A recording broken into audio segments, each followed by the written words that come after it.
And now, ladies and gentlemen, please fasten your seatbelts. Welcome to PreneurCast. Yeah, business cards being swapped, beers being drunk. Can I say a nasty word? Can I say procrastination? With Pete Williams and Dom Kocher. how well did that go down? We can talk about that entire thing in a very another rant and soapbox episode if we want to. Visit us online at PreneurMedia.tv. Dom. Mr. Peter. How are you, fine sir? I'm very good. I have my large cup of coffee and my pastry. Ooh, I'm ready to go. Very, very nice. Well, I'm going to put you in it to start this episode. For those of you who have been playing along at home and listening to PreneurCast for our 20... What is it? What are you up to? 20-something-ish? We're on episode 30. 30? Whoa, episode 30. Who've been playing along, listening for a while. Obviously, you'd be seeing inside iTunes that my dial's the one on the logo for PreneurCast. And some of you might not know what Dom looks like. Well, since we've got PreneurMedia.tv up, this week we added an About page. And you can see the very handsome Dom Goucher in photo format on the About page at PreneurMedia.tv. And you've already had one comment already from Michelle. Awesome. Okay, guys. So this is actually an interesting thing. This is like one of the few downsides of outsourcing. You didn't know this happened, did you? Where I didn't know that this had happened. I'm completely taken aback. Then Okay, I'll be looking at that. From? Did Flo just make the bio up, or? Yeah, I think she must have, because she didn't ask me. Awesome. Wow, that Florence, she is awesome. No, she knows your cat's names. Oh, that's scary. Megan Mogg. There you go. So yes, Michelle has put a comment on there saying, "Great to put a face to the voice and name, Dom." So there you go. Thank you, Michelle. So if anyone wants to see what Dom looks like, go check him out in all his glory on PreneurMedia.tv. And while you're there, leave some comments, check it out. You can download the transcripts and all that other sort of fun and festivities that happen over at the home of PreneurCast. Yeah, actually, folks, just to point this one out in detail and really obviously, just to make it really clear, we had a comment from a listener asking us if there was a way that they could access the show outside of iTunes. So just to be absolutely clear, now that we've got PreneurMedia.tv, you can literally go to a website and watch and or listen to the episodes off of a website at PreneurMedia.tv. You can also download the episode files directly from that site. So if you're not an iTunes fan, don't worry. Just go PreneurMedia.tv and you can watch, listen, and or download to your heart's content. You don't need to go through iTunes anymore. Absolutely. And we're going to continually making changes to the site. So there's a recommended reading section that's being developed at the moment that'll have links to all the books and things we recommend as we go through the podcasts, and a few other bits and pieces and some surprises going on over there. So make sure you head over and jump on board and put it in your Google Reader.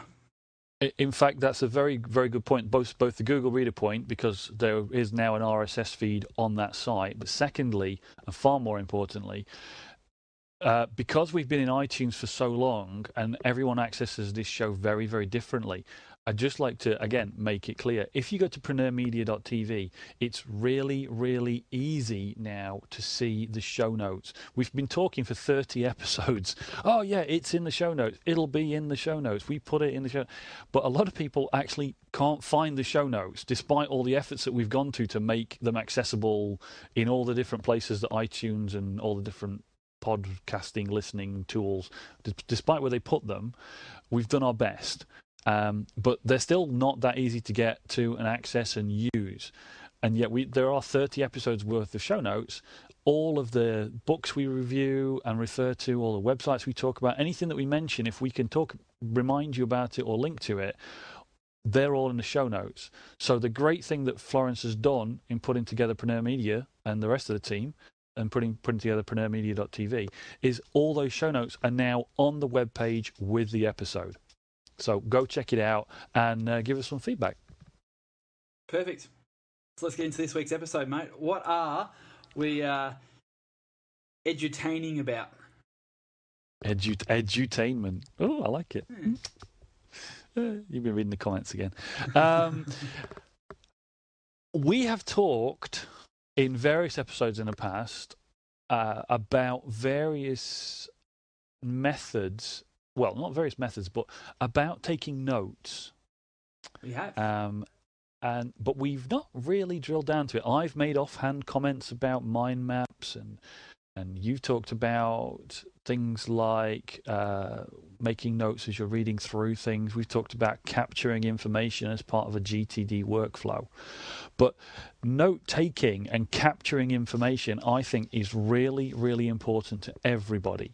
Because as you go through, hopefully, as we've said before, hopefully everybody is constantly learning new techniques, new information. Maybe you're listening to this podcast and we're saying a lot of things that you want to make a note of. We say something useful and valuable, you want to make a note, take a note. So I'm interested. I've got my own things, but Pete, I'm interested in how you, the Uber consumer of information, takes notes and keeps track of those notes. Is that something that you've got a little bit to talk about? Yeah, definitely. There's a couple of different ways we can cover this and talk some workflows and stuff, because I actually changed a couple of ways I was taking and organising my notes, particularly around noise reduction, the weekly newsletter that I send out. So we'll, again, in the show notes, put a link to noise reduction. So if you're not on the noise reduction list, you might want to get on there, because it's a weekly newsletter that I just send out to everyone with, all it has is 5 or 6 links to relevant websites, podcasts, movies, books, articles worth consuming that week. So we'll touch on that later in the show about that workflow, because it's not really about note-taking directly, but it's just about a little workflow about how I actually consume information and then put it in a very easy spot for me to then churn back out into the noise reduction newsletter, which would be cool to sort of to mention and talk about, I think. So we'll say that till later, but from a note-taking perspective, I remember... who was it? I've gone completely blank. Some early, I guess, mentor, so to speak, of mine was a very big advocate of note-taking and writing down, having a journal or keeping a notepad with you regularly. So when you have ideas, whether it be a business idea or a marketing idea, or you see a headline on a billboard that you like the idea of that you want to swipe and deploy later on, he had this notebook that he'd keep religiously to actually to do that. And he had a method to his madness about how he actually did the notebook management, which is worth touching on. And I think I've progressed my process now to sort of be all digital, and we'll talk simple note and NTL and all that sort of stuff in a moment. But from a note-taking perspective, what he did was really, really interesting in the way he actually managed his notebook. And it's also the same method that's actually mentioned in a book called Mindhacker, which is an awesome read about little workflow tricks and tips to hack your mind and get the most out of it. And the process was fundamentally to always create an index. So most people, when they have a notebook, they just open up the notebook and start writing in it, and they just keep writing in it and writing in it and writing in it throughout the whole process as they write. And then you get the notebook, which is a great place to actually store all your notes. But the issue is you get 2 months down the track and you go, I know I wrote that down somewhere. And then you're going to take half an hour to go through every single page of the notebook to try and figure out where the heck it was. Which obviously can become a little hard. So the tip he had is a real simple one when you think about it, and it was literally to create an index at the front of your notebook. So what he'd do is he'd have, depending on the size of the notebook, he'd sort of do A to G at the very top of the first page of the notebook, H to M on the second page, and sort of broke it down to four categories of the alphabet. And then he'd leave a couple of blank pages and write in big bold letters, start. And then the next page would be where he'd actually start his notes. So what he'd do, he'd number those pages starting at that page, number 1. He'd make his notes. And at the end of making the note, he would say, this note is about chocolate. For whatever reason, he wrote a note about chocolate. He'd go back to the original page at the front of the notebook between A and G or whatever it was he fractioned off there, and about halfway down the page where C would normally start, he'd go chocolate, page 3. And as he'd actually make his notes, he'd create that index in an alphabetical order. And yes, by the end of it, it's a little bit messy and it's not nicely laid out or anything like that, but he was able to actually go back to his notes as much as and as quickly as he needed to. And it even get to the point where it used like the tagonomy sort of system where it might not tag it as chocolate, it might tag it as chocolate, under C for chocolate, under L for lollies, and then under A for advertising because it was a chocolate advertisement or something like that. So he actually mentioned it a couple of times, a couple of different words, and he'd do that religiously, which is really cool. And I thought it was a very, very cool way of going using analog technology, being pen and paper, but giving that sort of digital element in terms of the taxonomy and the reference idea throughout that, which is really, really cool. And it's described in a very, very similar manner inside Mindhacker, which I think is very cool. Is that Mindhacker or Mindhacks? Mindhacker, 60 tips, tricks, and games to take your mind to the next level. Cool, okay. Because I've also seen another book by O'Reilly called Mindhacks. Yep. But I like that tip. It is an awesome, awesome tip, which a lot of people, including myself, use, but not in my paper notes. I use that in my digital notes.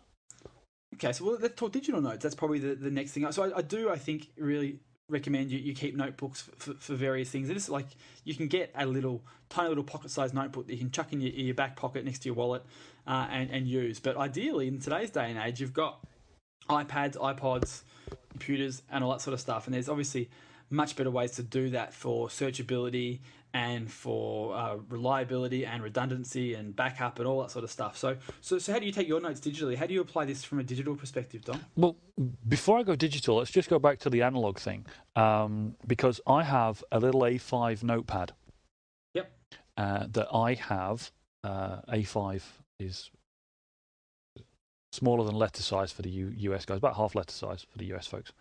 And I carry that with me everywhere, that and a propelling pencil, and I put it on a desk next to where I work.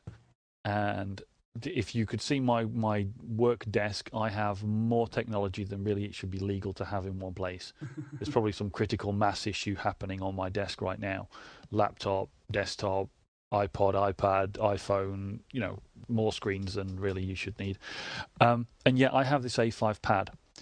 And we talked recently about maintaining focus on a task. And the reason why I have that A5 pad is what I write on it is the things I'm going to try and do today, the tasks that I have outstanding, client jobs and things like that. But I also actually leave a blank page open. I fold the pad over, it's a spiral bound pad, and I leave a blank page open and the pencil on the pad. If I think of something that I need to do, if I'm looking at something or reading something or whatever, or somebody talks to me, whatever, I can write it down immediately and then get back to what I was doing, number one.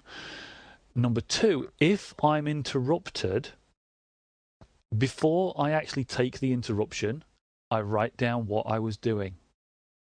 That's tough to do. Awesome if you're disciplined. It's an awesome thing, but takes a lot of discipline to get into that habit, mate, and congratulations. It is very hard, but it's completely necessary for me because I'm not good with interruptions, and normally I just don't accept them. I switch off my email. But this is a completely different topic. But I switch off my email, switch off my Skype, all the rest of that. No notifications because it's just too easy to get distracted. But I had to get out of using the paper notes for actual notes. Because the amount of paper that I have with writing on it that has never been reviewed is ridiculous. Yep, absolutely. I'm actually flipping through a notebook right now, looking at some of the older stuff here. It's weird. Yeah, I have notebooks going back 25 years, literally. And I've got index cards. I went through a phase of writing on index cards, so I've got little packs of index cards that have been all around the world with me as I travelled on planes and scribbled on index cards. I'm sure there's some real gold in there, but it needs a real sit down and review. Can you reread your handwriting? Because I'm struggling right now looking at my old notes. There was a period in my life where I didn't write for pretty much an entire year. It was when I first got into using computers. So there was a period when I was doing my degree that I didn't write for a year. And when I went back to university, I actually had to practice handwriting again so that I could complete my exams because my writing was illegible. I'd got out of the habit. And there are times, I will say, there are times when my handwriting cannot be read by anything or anyone. I used to say it looks like a dyslexic spider with a squint run across the page with through some ink.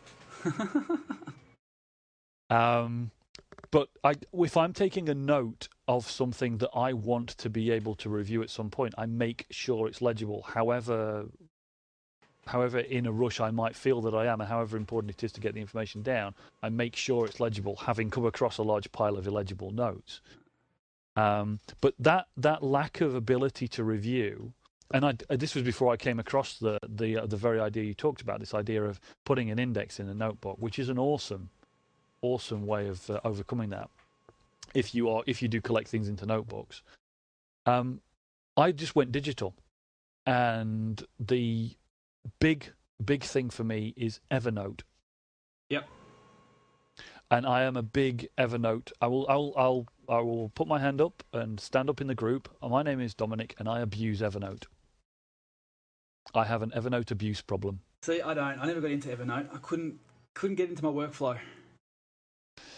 What did it for me in the end was the number of websites or articles on the web that were of interest to me from a reference point of view that I didn't have time to summarize, but I knew would be valuable to me at some point. And what I did was I use a Google Chrome browser. Yep. And there's a little add-on, or whatever it is that they call them in Chrome, for Evernote. An extension. And once you install that, extension, thank you. I was technical once, honest. Been out geeked by Pete again. Great. The cats are wandering off in disgust. And there's a little green block with an elephant in it in my toolbar on Chrome now. And if I'm on a website that's of interest to me, I click it, and it asks me. It clips the title of the page. It asks me which notebook do I want to put in, so I can categorize it by things like general things of interest to me, particular clients. I've predefined these notebooks in Evernote. General internet marketing, any particular brand that I'm working on for my own products, and then topics like video editing, for example. So I can categorize it by those notebooks, which means that when I go into the actual Evernote storage, which I'll talk about in a second, I can literally just browse through all things that are collected together under that general heading. But then I can also add tags, and that's that taxonomy thing you were talking about. If you had this thing that was about chocolate, about lollipops, and about advertising, rather than panic about which folder in a file drawer to put it, or what page on the book, or whatever, I can literally just write tags, individual words that mean something to me, like chocolate, lollipop, and advertising.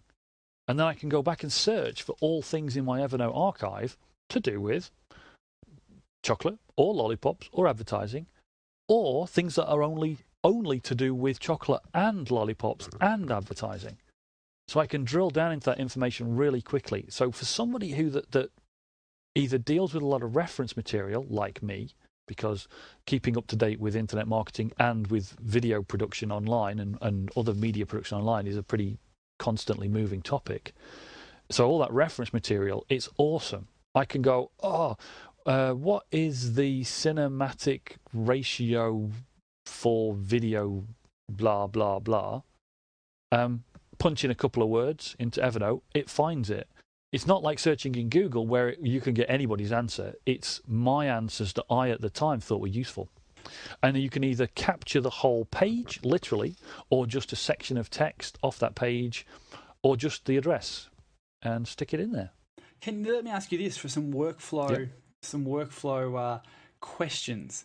When you are selecting a area of text, so if you highlight 2 paragraphs of text and then click the little green elephant, the Chrome extension, does it automatically just realize that you only want those 2 paragraphs of text? It does. It does. It is truly awesome. If you have highlighted something, it automatically, by default, it tries to clip the whole page.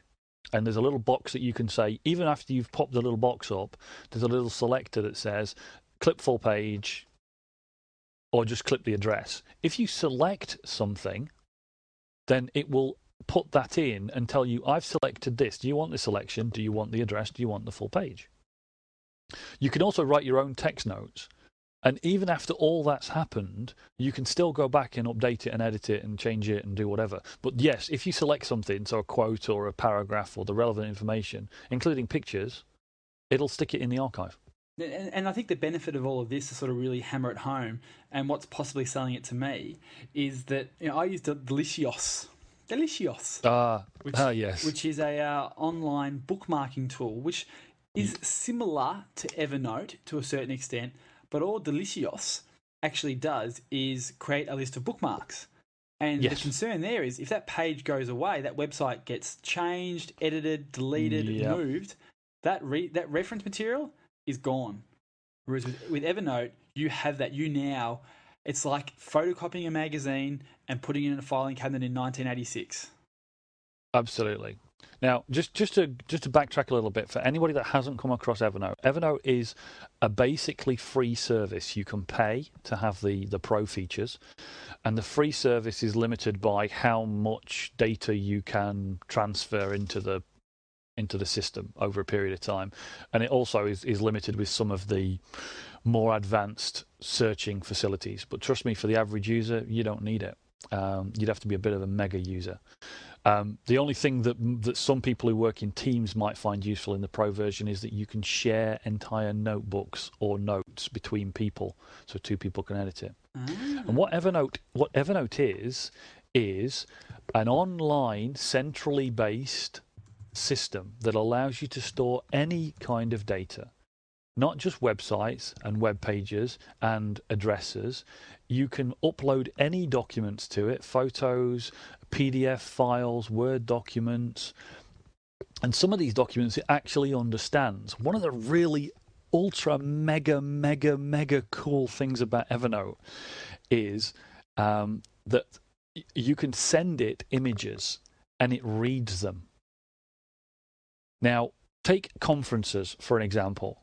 You go to a conference. Not so many people these days in the digital space, but in the offline space, you go to a conference. How many business cards do you pick up? Oh, many. How many useless pieces of card? Right. Okay. Got an iPhone? Got the free Evernote app? Awesome. Bang off a photo of the card. Send it to Evernote. And you can put a note and attach it. So do the good habit, which is if you pick up somebody's business card at a conference, write something on the card or associate something with the card that tells you why this person was interesting, what you were talking about, what you might want to do to follow them up, etc., etc. Top tip, ninja. But with Evernote, you take a photo of the card, put the note associated with the Evernote tag, put it in your business cards folder or the folder for this conference or whatever, right? After a little bit of time, Evernote actually does optical character recognition on the image. You can search for that person's name without ever having typed it in. And Evernote has read the card, and it's in there. That is awesome. I mean, that feature is absolutely phenomenal. That is killer alone. It's absolutely amazing. If you are anywhere and you see a cool sign or a shop or whatever, if there's some visible text that is legible and there's a fighting chance that a computer can interpret it, and trust me, this has got a very good algorithm to interpret that text, Evernote, awesome. Snap that photo. Snap it. Menus for restaurants, receipts. People use it all the time for receipts. It's awesome for scanning receipts or taking photos of receipts to keep track of things. It's like, oh, I know I went to Starbucks in August. If you snap that receipt, guess what? It's in, and Evernote will give it you back. It's amazing. And on top of all this, I mean, there's 100 different mega features of Evernote that will mean that you could use it just for each one of those features alone. But when you bring all that together, realize that there's a desktop client for both PC and Mac that synchronizes the notes locally. There's an iPod, iPad, iPhone, Android mobile device access app. There's web access. It basically means that it's a concept that remember the book we talked about, Pragmatic Thinking and Learning? I do recall that book. All right. Pragmatic Thinking and Learning, one of the big concepts in there, and one of the big concepts in GTD, in Pragmatic Thinking and Learning, they call it an exocortex. There's a big word for you. Oh, here we go. You pulled out taxonomy, so I'm pulling out exocortex. Okay. I see your taxonomy. I raise you exocortex. An exocortex is, in science fiction language, it's basically a brain outside your brain. It's a place to put things that you need, but you don't need them in your brain right now. And Evernote is my exocortex. If I want to make a note about some reference material, was it Einstein that said that? I don't need to learn that. I've got books. Yep. Yeah. And it's the same for me. It's like I don't need to remember a lot of these things to do with the more esoteric aspects of what I do from day to day. If I'm only going to do it every now and then. And I just file it in Evernote. It is my exocortex. If I want anything back, it's amazing. For example, I have this concept called my green book. And it's yeah. If Will is a guy I used to work with, and Will, if in a case of a miracle that you actually have got to this level of technology and you're listening to this podcast, I owe an awful lot to you. Will used to have a ring binder with plastic clear sleeves in it. And whenever there was a procedure, and this is good for outsourcing, by the way, folks, whenever there was a procedure at work for doing something, because we started out in IT support, we would write it down manually or type it in and print it out. And we would file this sheet of paper with these instructions, this exact procedure to do this job, in the green book. It was a green folder, so it was called the green book. And every time we did anything that was ever going to be necessary to repeat it, do it again, or show somebody else how to do it, we would put it in there. We would put instructions for adding new users to servers, creating email accounts, all these things that nowadays, folks, you would be asking an outsourcer to do. And it can be silly. It can be, uploading and publishing a book to Kindle. This is the kind of stuff you put in your work wiki because you're sharing it between your team. Yeah, Pete? Yeah, absolutely. It's the work wiki and use screen steps to do it. Yeah, exactly. Awesome. You can use screen steps to do it and punch it straight into your work wiki. And I guess my green book is a bit like your work wiki, but it's just for me. And I use Evernote for that. I have the tag. I use an actual tag in Evernote called Green Book.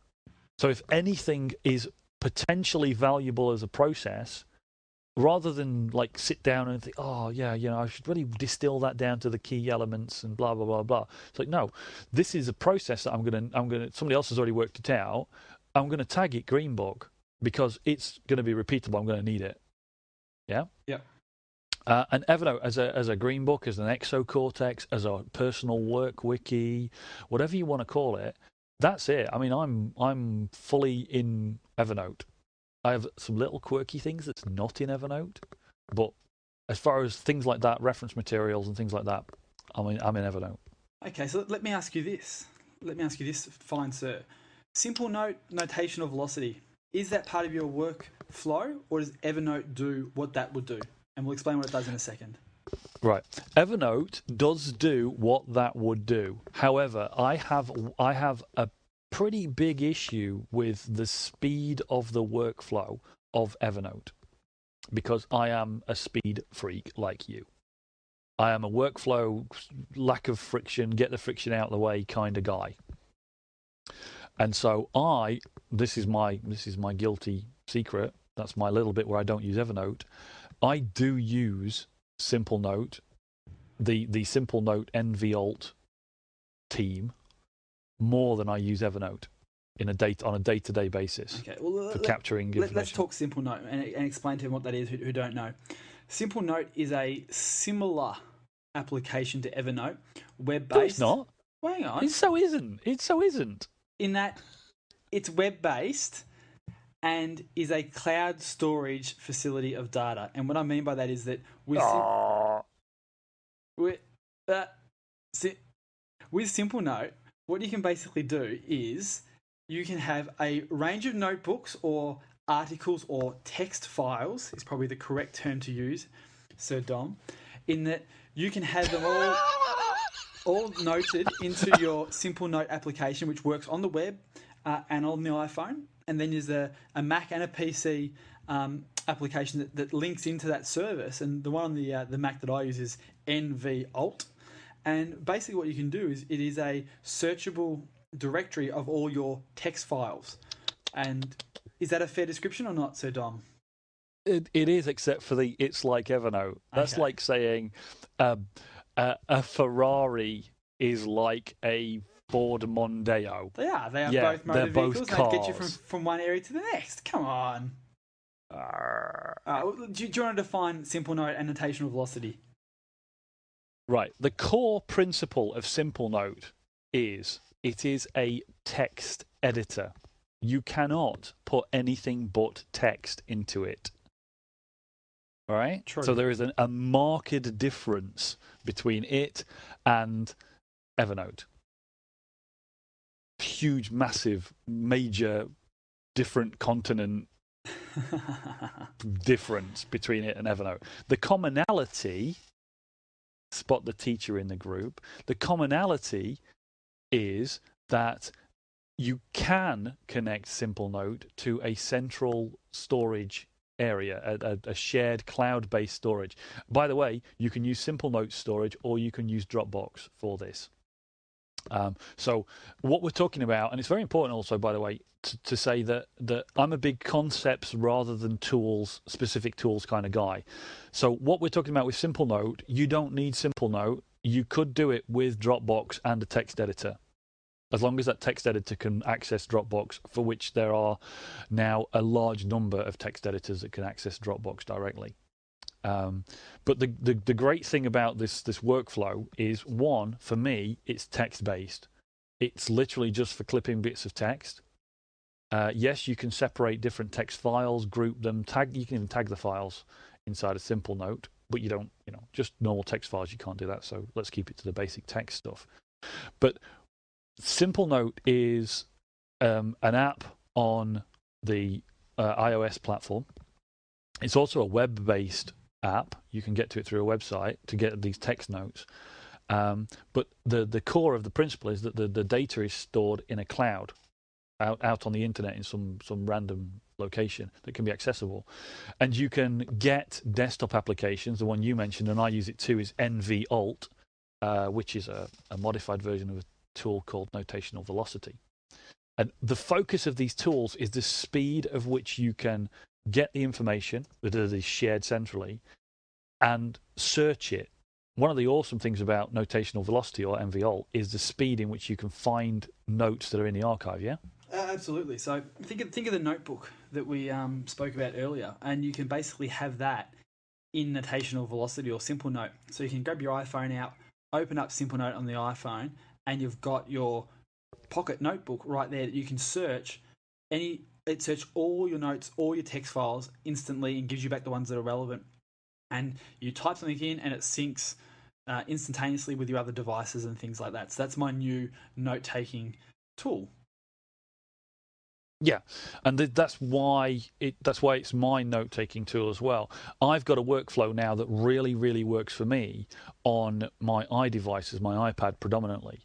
I go into the various tools that I'm playing with and experimenting with, for example, reading news stories. And I use Flipboard on the iPad. A lot of people use that.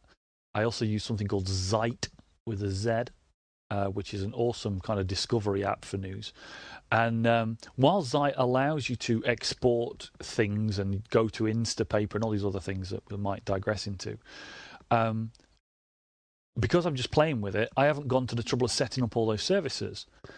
And what I just do literally is clip the address of the article and slap it into a Simple Note document. And it's instantly synchronized. So when I go to my desktop, if I want to read it, highlight some text, put it in Evernote, do all that stuff, I can just literally just review my I have like a day log. I don't know about how you do it, but I have like a day log in my Simple Note. And I just literally go through each day at the end of the day and review that. It's a bit like your reading list that you put things in. Go through, get all the links back out. If it's reference, I put it in Evernote and tag it. If it turns out to be useless, I just file it in the round file and take it from there. But I also use Simple Note as an archive for reference material of value as well that I can quickly search on all my devices. Very, very nice. And the cool thing is that you can have a section of a note that you can continually add to. So unlike a traditional notepad, if you have a continuation of an idea or a theme or something like that, you have to go and write that 13 pages later in the book. With something like a simple note and notational velocity, you can actually go back into the original note, edit, work on, enhance, add to that original text file, which is super cool. So we have really, really delved into the minutiae of our digital note-taking. Is there any other kind of note-taking that you do that you find valuable? There's definitely, we could talk about how to read a book to a certain extent, but again, that's going to be quite a deep conversation in itself. But let's do that as another episode, because I like that. I like that idea. We talk about books a lot, so let's talk about how to read a book. We do. Yeah. So let's do an episode on how to read a book. Because having since I've known you, I've really grown to appreciate not just reading and consuming the information, but retaining it. And all this is about, this whole topic, the whole topic of note-taking is not just about capturing. For me, I captured a lot of information. I went through a phase in my life, again, ironically, it was after reading the Pragmatic Thinking and Learning book, where they posited this idea. And try this. Everyone try this, okay? The more ideas that you have and that you make a note of, the more ideas your brain, your mind will give you on a particular topic. The more you focus on something, it's a little bit The Secret-y, but hey, let's not worry about that. But they say the more, psychologically, the more you focus on ideas, the more you'll have. So I tried this idea, and I carried around a bunch of note cards with me, and I wrote down ideas in a space. I picked a space, like I wanted to create an information product. So I started to make notes about the kind of information product I could do, and then the things I could talk about. Now, you could do this for ideas for blog posts. Not actually the content of the blog post itself, just ideas, titles that spring into your mind. I do it for podcast ideas. If Pete ever runs out of things, I've got a list. But amazingly, Pete so far hasn't ever run out of ideas. But I did this for about a month, and I generated something like 350 note cards. That's impressive. Just by focusing. Yeah, it's impressive. Do you know what's really stupid? Is those 350 note cards are in a box because I didn't do the second half of the job, which was review them and do something useful with it, because there was no index, there was no categorization, there was no taxonomy. Yeah? Yeah. Capture is almost useless. Where, it's probably a modern day Zen cone, isn't it? If a tree falls in the forest and nobody's there to hear it, did it really fall? Well, if you have an idea and make a note of it, if you never actually look at that note, very, very true. So maybe let's close off this episode with that, which is coming back to the GTD stuff we've talked about before, getting things done. What do you do with those notes? How do you make sure you make use of them? Oh, that's a very deep rabbit hole. I think part of it is that what you try and do if you are taking notes that require actions is, see, this is, I guess, the different thing is, I guess I break my note taking down into, I guess, 3 traditional analog concepts. So you've got something like, in your case, Evernote acts as your filing cabinet. So obviously with a filing cabinet, you don't keep any actionable stuff in your filing cabinet. That's reference material. So Absolutely. Anything that goes into Evernote is never going to be actionable directly. It's going to be referenced in the future when you do other actionable tasks. So that's your filing cabinet. Simple Note for me is something like my notebook. It's my digital version of my notebook. So my notebook are things that I need to sort of get down quickly when I'm on the road, or I'm reading a book and I'm using that as my note-taking device when I'm reading a book, or I'm drafting out a sales letter or an email, or making notes for a wedding invite list, or PreneurCast episodes, funny sayings, meeting notes, random bits and pieces, coupon codes. I'm just looking through some of the different categories I got here. And that's how I use my notebook. So it's simply, again, not really actionable things, but it's my personal brain dump. It's my brain backup, so to speak. So that's my notebook. And then for any actionable things that I need to take after actually making some notes, that goes into OmniFocus that we spoke about recently in an episode. Yep. So my actions are in OmniFocus. So if I make some notes about something, and I have to make an action off the back of those notes. If I read a book and as I'm making notes, which we'll go through in another episode, it might be write a blog post on this topic, page 304.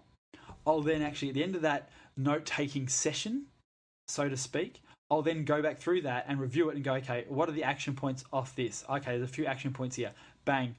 Option spacebar, straight into my OmniFocus inbox, and I'll deal with that at a later point. Do you know what you've actually described there? I don't know, a workflow? Yeah, but you've really pretty much just described, A, what I do, without us ever having discussed this before. Absolutely. Spooky. But you've pretty much described what David Allen advocates in getting things done. The idea that you have when you go through a review of your week, your content, your notes, you're reviewing your, in his words, inbox, and he means that in the old-fashioned in-tray place to collect all the things to do kind of way, not your email inbox.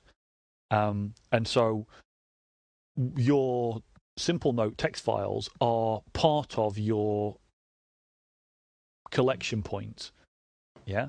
You might collect data. You might actually put ideas and thoughts directly into OmniFocus if you've got access to it, and they go into the inbox specifically. You know, you said there specifically if it was a task, but I've tried. The reason why I'm using Simple Note is because it stopped me littering different collection points with things. One central repository, absolutely. One central place that you literally, because my iPad is never more than about 3 feet from my body, it means that I no longer have a pile of note cards and a notebook, the whiteboard in the office, post-it notes around my screen, all these places I've got to go to first collect together the places I put notes before I can do my review, before I can therefore categorize it as reference,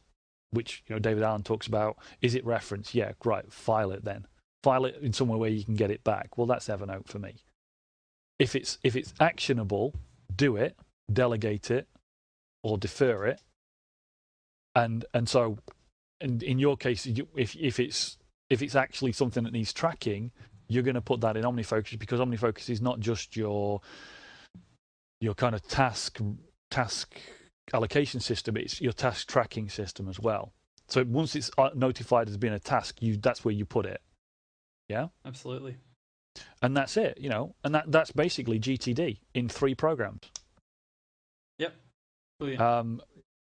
And that's what I'm doing. I'm living that exactly as you are. Living the dream. Living the dream, baby. Dream. Living a dream. Yeah.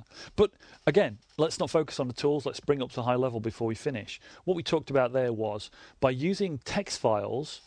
There's another reason to use text files. Remember, I said Simple Note is just is based upon a principle. If you use a text-based system, there's never going to be a restriction to how you can access that data. You can access it on any mobile device. You can access it on any platform like Linux, or I could edit text files on my Commodore 64. Yes, I'm that old. It's always going to be accessible. It always was accessible. It's totally cross-platform. So as a capture source, and in some cases as a reference material location, it's very powerful. And I do still store an awful lot of my material as raw text files for that reason in Dropbox. So you could implement this with Dropbox and text files and text editor of choice on any platform. And you don't have to use Evernote, but Evernote is super cool. And you certainly don't need to use OmniFocus. A lot of people I know, there's a big following on the web where people actually manage their entire GTD task process in text files. So you don't need the tools, it's the concepts that are important. And the core concept is a place to capture this information, to make that note, and a process that says that you're going to go back and look at it and do something about it, whether it's file it in reference or take the action or make a plan to take the action. Yeah? Absolutely. And on that, anybody who's doing statistics will probably find out that I talked longer in that episode than any other. What should I do with my invisibility skill here? Should I fight evil or do evil? See you next week, Pete. Well, hang on. I want to keep promises. Before we go, I've got to talk noise reduction. I've got to talk my process, my workflow of taking notes for noise reduction, don't I? You do. Let's wrap it up with your process for taking notes for noise reduction, because that's a practical application. And the reason I wanted to share this with people is the coolest tool I have found in ages has just revolutionized this workflow for me. IFTT.com. IFTTT.com. IFT. It's an awesome little web app that fundamentally does if, then type processes. So if something happens, then do this. And it integrates with so many services. It's absolutely insane what it actually can integrate with. It integrates with Twitter, Facebook, Dropbox, Google Reader, Delicious, RSS feeds, email, and just so much more. Let me see if I can get the entire list just to read out here. I want to do, let me create a task here. So if this, then that. So if, so we've got Facebook, Craigslist, a certain date and time, Google Calendar, a phone call, an SMS, an Instagram photo, a check-in on Foursquare, the weather, Vimeo, YouTube. It's just absolutely insane what this thing does. And the way noise reduction works is that I obviously, consume and see a lot of stuff that's happening online through various mediums and things like that. There's a lot of noise out there. So I created noise reduction as a way of offering a free newsletter to subscribers that just sends out the cool stuff I found. Just what's the cool shit I came across this week that I think could be relevant to people who are part of the Preneur community and listen to the PreneurCast or go to PreneurMarketing.com or whatever it might be. So I sort of had this little hacked up workflow that allowed me to sort of store all the ideas I had in an area. But this IFT thing is just amazing because what I'm now doing is I'm using Delicious as my core repository of noise reduction elements or ideas, and I'm tagging those ideas as noise reduction, funnily enough, inside Delicious. But I consume and find a lot of these ideas on places, like Twitter and Google Reader. And I've now set up IFT that if I actually star something in my Google Reader account, then it automatically takes that and bookmarks it in Delicious tagged as noise reduction. And if I favorite a tweet, it then automatically goes and bookmarks it in Delicious with a tag being noise reduction. So I'm now using the star functionality in all these other tools like Google Reader and Twitter to be my catalyst for a noise reduction possible idea. So I just have to consume content in my Google Reader, click the star button because I like it and I'm favoriting it, and it'll automatically sit in the Delicious. So at the end of the week when I actually go to put together the newsletter, I can simply just go to Delicious, look at the tags by date range of noise reduction, and there I have all the stuff I found from various platforms across the web in one central repository that I can then just go cut and paste and create the newsletter from, which is really, really cool. So I'd strongly suggest go and check out IFT as a great tool to hack your workflow and really step up to a next level. It's very, very cool. I am stunned into silence by your awesome workflowiness and general chops, sir? I do think it can work. Here we go. View all channels. I have a feeling it also works with Evernote. I'm going to go look. It can. Evernote can be not the trigger, but the result, I believe. So rather than actually making it, no, you can, and you can make it. I'm just looking at it now. You can go in there and you can create notes with descriptions and tags and all that sort of stuff. You can create audio notes. So if you do something with an audio file, then it can chuck it into Evernote with tags and all that sort of stuff, and images, and you can do some really funky stuff that if you're ever tagged in a photo on Facebook, to go and automatically download that photo and put it into a Dropbox folder so you've got a backup of the photo that you've been tagged in. Some very, very weird and wonderful ways you can use this IFT service to create workflows. You can get it to send you an SMS if the weather's going to be below a certain temperature. It's very, very cool. Okay, we need to stop there. That's just getting freaky. See you next week. See you, mate. You've been enjoying another fine episode of PreneurCast with Pete Williams and Dom Gosher. Make sure to hang out with the boys online at PreneurMedia.tv or drop them a line via PreneurCast@PreneurGroup.com.